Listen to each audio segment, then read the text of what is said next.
അപ്പോൾ തുടങ്ങാം. നല്ല പെണ്ണുങ്ങളെ കാണുമ്പോൾ ഞാൻ കൊള്ളാമല്ലോ എന്ന് പറയുന്ന രീതിയിൽ ഞാൻ നോക്കിയിട്ടുണ്ട്. അപ്പോൾ അത് കേട്ടപ്പോൾ എനിക്കൊരു സർപ്രൈസാണ് തോന്നിയത്. ഇവൻ പള്ളിയിലച്ഛനാകാൻ പോകുന്നു എന്നുള്ളതാണ് എനിക്ക് തോന്നിയത്. എന്നാലും ഒട്ടും കുറയ്ക്കണ്ടെന്ന് വിചാരിച്ച് ഞാൻ പറഞ്ഞു, നീ പള്ളിയിലച്ഛനാകുന്നത് ഞാനും ആയേക്കാം എന്ന് പറയുന്നു. കാരണം സുഗതൻ കുമ്പസാരിക്കുന്ന അച്ഛൻ പെട്ടെന്ന് എന്നൊരു ഒച്ച വെച്ചു. അപ്പോൾ സുഗതൻ പറഞ്ഞു, പൊന്നളിയ ഒരു കാര്യവും നമ്മൾ ആവശ്യത്തിൽ കൂടുതൽ അങ്ങോട്ട് പഠിക്കാൻ ശ്രമിക്കരുത് എന്ന് പറഞ്ഞു. ഇവരെല്ലാവരും സുഗതനെ മഹാപാപി എന്നുള്ള ചാപ്പയടിച്ചങ്ങ് കൊടുത്തു. അപ്പോൾ തുടങ്ങാം. ഈ സ്കൂളിലൊക്കെ പഠിക്കുന്ന പ്രായത്തിൽ ക്രിസ്ത്യാനി പിള്ളേരെ നേർവഴിയിലേക്ക് നയിക്കാൻ വേണ്ടിയുള്ള ഒരു പരിപാടിയാണ് ഈ ക്രിസ്ത്യൻ ധ്യാനം എന്ന് പറയുന്ന ഒരു കാര്യം. അങ്ങനെ എൻ്റെ ചെറുപ്പത്തിൽ ഞാനും എൻ്റെ ഒരു സുഹൃത്തും കൂടെ കോട്ടയം വടവാതൂർ ഒരു സ്ഥലത്ത് ഒരു ക്രിസ്ത്യൻ ധ്യാനത്തിന് പോവുകയാണ്. എൻ്റെ സുഹൃത്തിൻ്റെ പേര് ഞാൻ കൃത്യമായിട്ട് പറയുന്നില്ല, തൽക്കാലം നമുക്ക് പുള്ളിയെ സുഗതൻ എന്ന് വിളിക്കാം. ഓക്കെ, അങ്ങനെ ഞാനും സുഗതനും കൂടെ ധ്യാനത്തിന് വേണ്ടി അവിടെ ചെല്ലുന്നു. ഞങ്ങൾ 7ാം ക്ലാസ്സിൽ പഠിക്കുന്ന പ്രായമാണ്. അപ്പോൾ ഈ ധ്യാനത്തിന് വരുമ്പോൾ ഓരോരുത്തർക്കും അവിടെ ഓരോ ഉദ്ദേശമാണ്. കാരണം നമുക്ക് പരിചയമില്ലാത്ത ആൾക്കാർ, അതായത് ഈ കോട്ടയത്തിൻ്റെയൊക്കെ പല ഭാഗത്തു നിന്നുള്ള ആൾക്കാരാണ് അവിടെ വരാൻ പോകുന്നത്. അപ്പോൾ ചിലവരുടെ ഉദ്ദേശം അങ്ങനെ പരിചയമില്ലാത്തവരെയൊക്കെ ഒന്ന് കാണുക, കുറച്ച് നല്ല സമയം സ്പെൻഡ് ചെയ്യുക, പോവുക എന്നുള്ളതാണ്. ചില ആളുകൾ വരുന്ന ഒരു വലിയ ഗ്രൂപ്പായിട്ടാണ്. അവരുടെ ഉദ്ദേശം എന്ന് പറഞ്ഞാൽ പുറകിലൊക്കെ വന്നിരുന്ന് കുറച്ച് അലമ്പൊക്കെ ഉണ്ടാക്കി ഫുഡൊക്കെ അടിച്ച് ഒരു 3 ദിവസം എൻജോയ് ചെയ്തിട്ട് പോവുക എന്നുള്ളതാണ് അവരുടെ ഉദ്ദേശം. പിന്നെയും ഒരു ഗ്രൂപ്പ് ആളുകൾ വരും.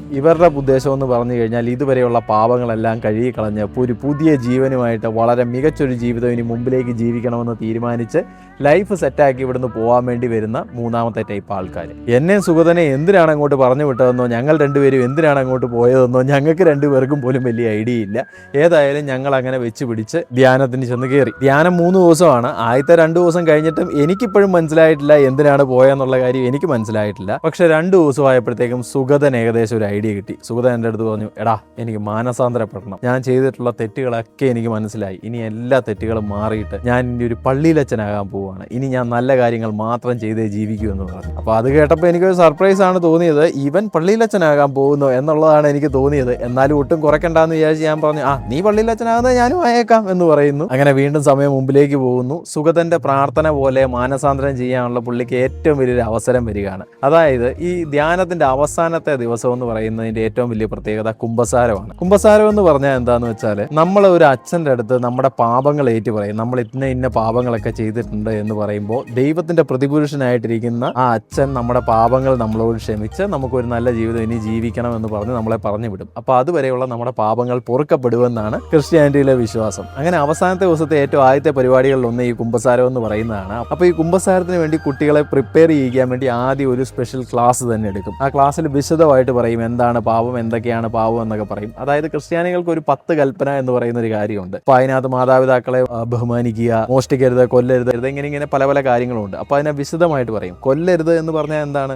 നിങ്ങൾ ഒരാളെ കൊല്ലണമെന്നില്ല, നിങ്ങൾ ഒരാളെ അടിക്കുക, അയാളെ വഴക്ക് പറയുക, ദേഷ്യപ്പെടുക, ചീത്ത പറയുക, ഇതെല്ലാം കൊലപാതകത്തിൽ പെടും. മനസ്സിലായോ? അതുപോലെ തന്നെയാണ് ഓരോ പാവങ്ങളെന്ന് പറഞ്ഞ് വിശദമായിട്ട് എക്സ്പ്ലെയിൻ ചെയ്ത് കൊടുക്കുന്നു. നമ്മുടെ സുഗതൻ ഇതെല്ലാം കേട്ട് ചാർജ്ഡായി നിൽക്കുന്നു. ഒടുവിൽ അങ്ങനെ കുമ്പസാരത്തിന്റെ സമയമായപ്പോൾ എല്ലാവരെയും കുമ്പസാരത്തിന് പറഞ്ഞു വിടുന്നു. അപ്പോൾ ഈ കുമ്പസാരം നടക്കുന്നതെന്ന് പറയുന്ന ഒരു വലിയ ഹോളിലാണ്. അപ്പോൾ ഈ വലിയ ഹോളിൽ പലയിടങ്ങളിലായിട്ട് കസേരകളിട്ട് ഓരോ പള്ളിയിലച്ചന്മാരിൽ ഇരിപ്പുണ്ടായിരിക്കും. അവർ ഓരോരുത്തരുടെ അടുത്ത് ഓരോ ആളുകൾ പോയി നിൽക്കും. അവരവരെ പാവങ്ങൾ ഏറ്റു പറയും, വൈദികൻ ക്ഷമിക്കും. അങ്ങനെയാണ് ഈ കുമ്പസാരം മുമ്പിലേക്ക് പോകുന്നത്. അപ്പോൾ ഈ ഒരുപാടധികം അച്ഛന്മാരൊക്കെ ഉള്ളത് കൊണ്ട് തന്നെ പള്ളിയിലെ പോലെ 2 വശത്തും സ്ക്രീനൊന്നും വെക്കുന്നൊന്നുമില്ല. ഒരു കസേരയുടെ സൈഡിൽ മുട്ടയെ നിന്നിട്ടാണ് ആൾക്കാർ കുമ്പസാരിക്കുന്നത്. അങ്ങനെ എല്ലാവരും കുമ്പസാരിക്കുന്ന കൂട്ടത്തിൽ സുഗതനും കുമ്പസാരിക്കാൻ വേണ്ടി പോകുന്നു. അങ്ങനെ സുഗതൻ അച്ഛൻ്റെ അടുത്ത് ഇങ്ങനെ കുമ്പസാരിച്ച് ഇങ്ങനെ കുറച്ച് നേരം കഴിഞ്ഞപ്പോഴത്തേക്കും പെട്ടെന്ന് ആ ഹോളിൽ നിൽക്കുന്ന എല്ലാ മനുഷ്യരും സുഗതനെ അച്ഛനെ നോക്കുകയാണ്. കാരണം സുഗതൻ കുമ്പസാരിക്കുന്ന അച്ഛൻ പെട്ടെന്ന് എന്നൊരു ഒച്ച വെച്ചു. അപ്പോൾ തന്നെ എല്ലാവരും പെട്ടെന്ന് അങ്ങോട്ടേക്ക് നോക്കി. അത് കഴിഞ്ഞപ്പോൾ അച്ഛൻ സുഗതനെ നോക്കി എന്തോ ഇങ്ങനെ പറയുന്നു. അതിനുശേഷം പിന്നെ വലിയ സംസാരമൊന്നുമില്ല.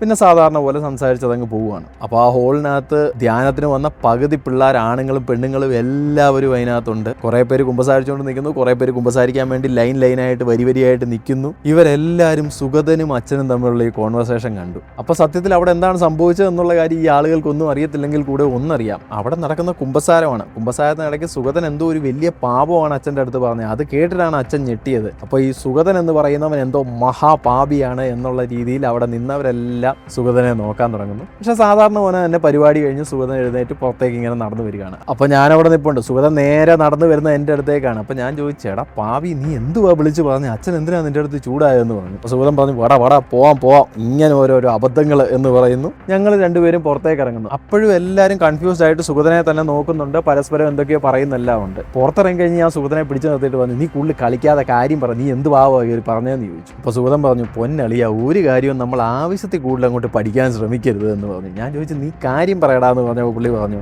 അതായത് അച്ഛൻ വിശദമായിട്ട് ക്ലാസ് എടുത്തപ്പോൾ പറഞ്ഞില്ലേ, കൊലപാതകം എന്ന് പറയുന്നത് ഈ കാര്യം മാത്രമല്ല, മോഷണം എന്ന് പറയുന്നത് മോഷണം മാത്രമല്ല, ഇതിന്റെ വകഭേദമായിട്ട് ഒരുപാട് കാര്യങ്ങളുണ്ട് എന്ന് പറഞ്ഞില്ലേ. അങ്ങനെ പറയുന്നതിൻ്റെ ഇടയ്ക്ക് അച്ഛൻ വ്യഭിചാരം ചെയ്യരുത് എന്ന് പറയുന്ന പാപത്തിനെ കുറിച്ച് കൂടെ പഠിപ്പിച്ചു. അപ്പോൾ അച്ഛൻ പറഞ്ഞു, നിങ്ങളൊരു പെണ്ണിനെ കയറി പിടിക്കുന്നതാണോ വ്യഭിചാരം? അല്ല, അത് മാത്രമല്ല വ്യഭിചാരം. നിങ്ങൾ തെറ്റായ രീതിയിൽ അവരെ നോക്കുക, തെറ്റായ രീതിയിൽ അവരെ കുറിച്ച് സംസാരിക്കുക, തെറ്റായ രീതിയിൽ അവരെ നിങ്ങളുടെ മനസ്സിൽ ചിത്രീകരിക്കുക, ഇതെല്ലാം വ്യഭിചാരത്തിൽ പെടും എന്ന് പറയുന്നു. അപ്പോൾ ഭക്തി മൂത്ത് അടുത്ത അച്ഛനാകാൻ വേണ്ടിയുള്ള ട്രെയിനിങ് മനസ്സിൽ നടത്തിക്കൊണ്ടിരുന്ന സുഗതന് പെട്ടെന്ന് തോന്നി, എൻ്റെ ദൈവമേ, ഞാൻ എത്ര പെണ്ണുങ്ങളെ ആ കണ്ണിൽ നോക്കിയിട്ടുണ്ട്. നല്ല പെണ്ണുങ്ങളെ കാണുമ്പോൾ ഞാൻ കൊള്ളാലോ എന്ന് പറയുന്ന രീതിയിൽ ഞാൻ നോക്കിയിട്ടുണ്ട്. അപ്പം ഞാൻ എത്ര വലിയ വ്യഭിചാരിയാണ് എന്നൊക്കെ പറഞ്ഞ് പുള്ളിക്ക് കുറ്റബോധം സഹിക്കാൻ പറ്റുന്നില്ല. ആ കുറ്റബോധത്തിൽ പുള്ളി കുമ്പസാരിക്കാൻ നിന്നിട്ട് മുട്ടയിൽ നിന്ന് പതുക്കെ അച്ഛൻ്റെ അടുത്ത് പറഞ്ഞു, അച്ചു, ഞാൻ വ്യഭിചാരം ചെയ്തിട്ടുണ്ട് എന്ന് പറഞ്ഞു. ഇത് കേട്ടിട്ടാണ് അച്ഛൻ ഞെട്ടിയത്. അച്ഛൻ നല്ല ഏത് മനുഷ്യനാണെങ്കിലും ഞെട്ടിപ്പോവും. ഞെട്ടിയിട്ട് പുള്ളി ചോദിക്കുന്നത്, വ്യഭിചാരം ചെയ്യുന്നു, നിനക്ക് എത്ര വയസ്സുണ്ടാ എന്നാണ് പുള്ളി ചോദിക്കുന്നത്. അപ്പം തന്നെ സുഗതൻ നിഷ്കളങ്കനാണല്ലോ. സുഗതൻ അപ്പം തന്നെ കാര്യം പറഞ്ഞു, അച്ഛ അങ്ങനെയല്ല, ഞാൻ കണ്ണുകൊണ്ട് നോക്കിയിട്ടുണ്ട് എന്നാണ് ഉദ്ദേശിച്ചതെന്ന് പറഞ്ഞു. അപ്പോൾ പിന്നെ അച്ഛൻ ദേഷ്യപ്പെടാനോ അവനെ കളിയാക്കാനോ ഒന്നും നിന്നില്ല. പുള്ളി വളരെ വിശദമായിട്ട് ഇവൻ്റെ അടുത്ത് പറഞ്ഞു, മോനെ, നീ അത് അങ്ങനെ ഒന്നും പറയണ്ട, അതിനെ ഇങ്ങനെ മാത്രം പറഞ്ഞാൽ മതി. നമ്മൾ ഒരിക്കലും വ്യഭിചാരം ചെയ്തു എന്ന് പറയുന്നതിൻ്റെ അർത്ഥം വേറെയാണ്. കുമ്പസാരിക്കുമ്പോൾ നീ ഇങ്ങനെ ഒന്നും പറയരുത് എന്ന് പറയുന്നു. സാധാരണ പോലെ പറഞ്ഞതങ്ങ് തീർത്തു. അത്രയും ഒരു കോൺവെർസേഷനെ അവിടെ സത്യത്തിൽ ഉണ്ടായിരുള്ളൂ. പക്ഷെ നടന്ന കോൺവെർസേഷൻ ഇതാണെന്നോ അവർ തമ്മിൽ പറഞ്ഞ് സെറ്റിലായിട്ടാണ് കുമ്പസാരം കഴിഞ്ഞ് പോയെന്നോ അവിടെ കണ്ടു നിന്ന് ആർക്കും അറിയത്തില്ല. ഇവരെല്ലാവരും സുഗതനെ മഹാപാപി എന്നുള്ള ചാപ്പയടിച്ചങ്ങ് കൊടുത്തു. അതിനുശേഷം അന്നത്തെ ദിവസം സുഗതനും ഞാനും കൂടി ഇങ്ങനെ നടന്നു പോകുമ്പോഴത്തേക്കും ഓപ്പോസിറ്റ് വരുന്ന ആളുകൾ ഒന്നെങ്കിൽ സൈഡ് മാറിപ്പോവും, അല്ലെങ്കിൽ ഇങ്ങനെ പരസ്പരം അടക്കം പറയും, ചിലവർ പുറകിൽ നിന്ന് ചിരിക്കുന്നതൊക്കെ കേൾക്കാം. ഏതായാലും മൊത്തത്തിൽ സുഗതനെ അവർ മഹാഭാപിയായിട്ട് ചിത്രീകരിച്ചു. ഇതിനകത്ത് എൻ്റെ പ്രശ്നം എന്താന്ന് വെച്ചാൽ, സുഗതൻ അവിടെ സംസാരിക്കുന്ന ഏക വ്യക്തി ഞാനാണ്. ഞങ്ങൾ രണ്ടുപേരും മാത്രമേ പരിചയക്കാരുള്ളൂ. അപ്പം മഹാഭാപിയുടെ കൂടെ നടക്കുന്നവൻ കൊടൂരഭാവിന്ന് എന്നെ ഇവര് അങ്ങ് ചിത്രീകരിച്ചു എന്ന് തന്നെയാണ് തോന്നുന്നത്. അങ്ങനെ അന്നത്തെ ദിവസം വളരെ കഷ്ടപ്പെട്ട് ഞങ്ങൾ അവിടെ തള്ളി നീക്കി. പിറ്റേ ദിവസം അവിടെ നിന്ന് പോരുന്ന സമയത്ത് എല്ലാവർക്കും ചില ചില പ്ലാനുകളുണ്ട്. ഈ പരിചയമില്ലാത്ത സ്ഥലങ്ങളിൽ നിന്നൊക്കെ വന്നിട്ടുള്ള ചില ആളുകളെയൊക്കെ അങ്ങോട്ടും ഇങ്ങോട്ടും നോട്ടമൊക്കെ ഇട്ട് വെച്ചിട്ടുണ്ടായിരിക്കും. പുറത്തിറങ്ങുമ്പോൾ പരസ്പരം സംസാരിച്ച് പോകാമെന്നൊക്കെയുള്ള പ്ലാനൊക്കെ ഉണ്ട്. ഇതേ പ്ലാനുകളൊക്കെ എൻ്റെ മനസ്സിലും ഒക്കെ ഉണ്ടായിരുന്നു. പക്ഷേ ഇവിടെ അച്ഛനാകാൻ വേണ്ടി റെഡിയായി നിന്ന സുഗതൻ ആ ടൈപ്പ് പ്ലാൻസ് ഒന്നുമില്ല. പുള്ളി നിസ്സംഗനായിട്ട് പോയേക്കാടാ എന്ന് പറഞ്ഞിങ്ങനെ നിൽക്കുകയാണ്. പക്ഷെ ഞങ്ങൾ പുറത്തിറങ്ങി താല്പര്യമുള്ള ആരോടെങ്കിലും സംസാരിക്കാമെന്ന് വെച്ച് കഴിയുമ്പോൾ അവിടെ സംഭവിക്കുന്നത് മഹാഭാവിയെയും കൊടൂരഭാവിയെയും കണ്ടിട്ട് എല്ലാവരും ജീവനും കൊണ്ട് ഓടുകയാണ്. കാരണം ഇതുവരെ ധ്യാന കേന്ദ്രത്തിന്റെ അകത്ത് ദൈവത്തിന്റെ ഒരു പ്രൊട്ടക്ഷൻ എങ്കിലും ഉണ്ടായിരുന്നു. ഇനി അതിന്റെ പുറത്ത് ഇനി ആര് പ്രൊട്ടക്ട് ചെയ്യാനാണ് ഈ ഉമ്മാരിൽ നിന്നുള്ള രീതിയിലാണ് എല്ലാവരും ഓടി രക്ഷപ്പെടുന്നത്. ഏതായാലും ധ്യാനം എല്ലാം കഴിഞ്ഞ് വീട്ടിൽ വന്നു. വാക്ക് പാലിക്കാമെന്ന് ഞാൻ വിചാരിച്ചു. ഞാൻ നേരെ വീട്ടിൽ ചെന്നിട്ട് അമ്മയോട് പറഞ്ഞു, എനിക്ക് അച്ഛനാകണം എന്ന് പറഞ്ഞു. ഉടനെ തന്നെ അമ്മ എന്നെ കൊണ്ടുപോയിട്ട് അപ്പൻ്റെ അടുത്ത് കൊണ്ടുപോയി നിർത്തിയിട്ട് പറഞ്ഞു, ഇവൻ പറയുകയാണേ ഇവൻ അച്ഛനാകണമെന്ന് പറയുന്നു. അപ്പം തന്നെ എൻ്റെ അപ്പം പറയുന്നു, വേണ്ട പോ എന്ന് പറഞ്ഞ് എന്നെ ഓടിക്കുന്നു. ഞാൻ പതുക്കെ സുഗതനെ വിളിക്കുന്നു, എന്താ നീ പള്ളിയിലച്ഛനാകുന്ന കാര്യം വീട്ടിൽ പറഞ്ഞു നീ ചോദിക്കുന്നു, എന്നെ ഇവിടെ ആകണ്ട എന്നാ പറയുന്നതെന്ന് പറഞ്ഞു. അപ്പോൾ സുഗതൻ പറഞ്ഞു, പൊന്നു മോനെ, ഈ ലോകത്ത് നന്നായിട്ട് ജീവിക്കാനാണ്, നന്നായിട്ട് ജീവിക്കുക, അത്രേ ഉള്ളൂ. അതിന് അച്ഛനാകണമെന്ന് നിർബന്ധമൊന്നുമില്ല. അതുകൊണ്ട് ഞാൻ ആ പ്ലാൻ ഉപേക്ഷിച്ചു. പിന്നെ നിനക്ക് ഞാൻ ഫ്രീ ആയിട്ടൊരു ഉപദേശം തരാം. ഒരു ദിവസം കൊണ്ട് എന്തെങ്കിലും പ്രത്യേകിച്ച് കാര്യം കേട്ടു എന്ന് വെച്ച് ഒറ്റ ദിവസം കൊണ്ട് ഈ ലോകം അങ്ങ് മറിച്ച് കളഞ്ഞേക്കാവുന്നൊന്നും വിചാരിച്ചേക്കരുത്. അത് വലിയ അബദ്ധമാണെന്ന് എനിക്ക് മനസ്സിലായി എന്ന് സുഗതൻ എൻ്റെ അടുത്ത് പറഞ്ഞു. അങ്ങനെ സുഗതൻ്റെ എൻ്റെ അച്ഛനാകാനുള്ള പ്ലാൻ അവിടെ കൊണ്ട് തീർന്നു. പിന്നീട് ഞങ്ങൾ ആ സ്ഥാപനത്തിലേക്ക് തിരിച്ചു പോകാത്തതുകൊണ്ടോ അന്ന് ഞങ്ങളെ അവിടെ വെച്ച് കണ്ടവരെ ആരും പിന്നീട് ഞങ്ങൾ എവിടെ വെച്ചും കാണാത്തത് കൊണ്ടോ മഹാഭാവിക്കും കൊടൂരഭാവിക്കും കൂടുതൽ പെരുദോഷം ഉണ്ടാകാതെ ഞങ്ങളൊന്ന് രക്ഷപ്പെട്ടു. അന്ന് അച്ഛനാകാൻ പോയ മഹാഭാവി ഇന്ന് കാനഡയിൽ ഒരു കൊച്ചിൻ്റെ അച്ഛനാകാനുള്ള ശ്രമത്തിലാണെന്നാണ് എനിക്ക് തോന്നുന്നത്. പുള്ളിയുടെ കല്യാണമൊക്കെ കഴിഞ്ഞ് ഹാപ്പി ആയിട്ട് കുടുംബത്തോടെ കാനഡയിൽ ജീവിക്കുകയാണ്. സത്യത്തിൽ ഈ കഥ പറയുമ്പോഴാണ് ഞാൻ റിയലൈസ് ചെയ്യുന്നത്, സുഗതനും ഞാനും ഇൻവോൾവ് ചെയ്യുന്ന എത്രയോ അധികം സംഭവങ്ങൾ ഞങ്ങളുടെ ചെറുപ്പത്തിൽ നടന്നിട്ടുണ്ട് എന്നുള്ളത്. അതിൽ തന്നെ വർഷങ്ങളോളം കാഞ്ഞിരപ്പള്ളിയുടെ മൈക്കലാഞ്ചലോയും പിക്കാസോവുമായിട്ട് ഞാനും സുഗതനും പേര് ചാർത്തപ്പെട്ട ഒരു സംഭവമുണ്ട്. ആ സംഭവം എന്താണെന്നും അതിൻ്റെ ഡീറ്റെയിൽസ് എന്താണെന്നും ഇനി ഞാൻ വരുമ്പോൾ നിങ്ങളുടെ അടുത്ത് പറയാം. So till we meet again, this is your neighbour Mallu RJ Sherin, signing of.